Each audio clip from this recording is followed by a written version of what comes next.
بسم اللہ الرحمن الرحیم ان الحمد للہ والصلاة والسلام علی رسول اللہ اما بعد۔ آج کے درس حدیث میں امام بخاری رحمہ اللہ کی کتاب الصحیح جامع البخاری سے حدیث مبارکہ بیان کی جا رہی ہے۔ یہ حدیث مبارکہ کتاب الانبیاء باب نزول عیسیٰ ابن مریم علیہم الصلاۃ والسلام میں ذکر کی گئی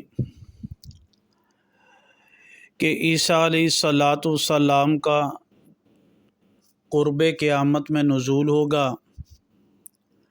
مسلمانوں کا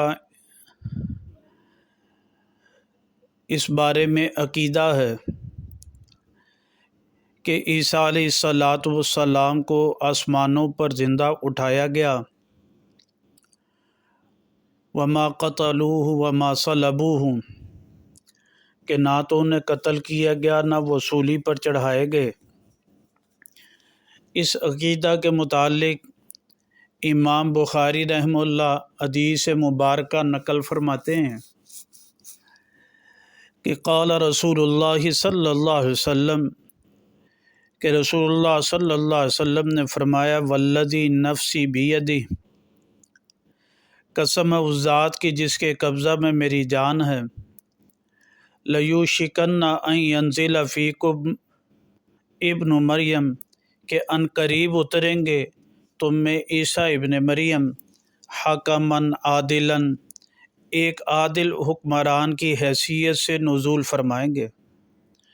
عیسیٰ علیہ الصلاۃ والسلام جب دنیا میں آئیں گے فیکسر الصلیب، فرمایا صلیب کو توڑیں گے، ویقتل الخنزیر، خنزیر کو قتل کریں گے، ویضع الجزیہ، اور جزیہ کو اتار دیں گے، جزیہ لگا دیں گے، جزیہ قبول نہ کریں گے، ویفیض المال، جزیہ ختم کر دیں گے، اور فرمایا انہیں پھر یہ کہیں گے کافروں کو اسلام قبول کرو گے تو ٹھیک، ورنہ تمہیں قتل کر دیا جائے گا۔ ویفیض المال، اور مال جو ہے بہہ جائے گا، مال اتنا زیادہ ہو جائے گا، ما حتی لا یقبلہ احد، اس کو کوئی قبول نہ کرے گا، یعنی کوئی شخص لینے والا نہ ہوگا۔ اور یہاں تک کہ فرمایا حتیٰ کہ ایک شخص جو ہے روئے زمین پر سجدہ کرے گا اس وقت وہ خیرم من الدنیا وما فیہا، دنیا اور دنیا کے اندر جتنی چیزیں ہیں، فرمایا اس وقت وہ ایک سجدہ کرنا دنیا وما فیہا سے بہتر ہوگا۔ اللہ سبحانہ تعالیٰ سے ہی سمجھ عمل کی توفیق نصیب فرمائے۔